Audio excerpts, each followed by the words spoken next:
नमस्कार, आपण पाहत आहे गुरुधर्म न्यूज. गुरुधर्म न्यूजमध्ये आपले स्वागत आहे. महाशिवरात्री यात्रा महोत्सवानिमित्त लातूरचे ग्रामदैवत असलेले श्री सिद्धेश्वर रत्नेश्वर मंदिराचे सुशोभीकरण. लातूरचे ग्रामदैवत असलेल्या श्री सिद्धेश्वर रत्नेश्वर देवालयाची 71वी महाशिवरात्री यात्रा महोत्सव दिनांक 8 मार्च 2024 ते 25 मार्च 2024 पर्यंत चालणार आहे.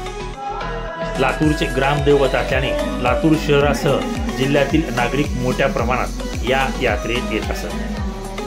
ग्रामदैवत असल्याने संपूर्ण मंदिराचे बांधकाम कुशल कारागिराकडून दगडी बांधकाम केलेले आहे. यात्रेसाठी येणारा प्रत्येक जण मंदिरात दर्शनासाठी येत असतो. मंदिराच्या सभागृहासह संपूर्ण मंदिर आकर्षक रंगरंगोटीने सजवले जात आहे. आपण ते पाहता.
Hey,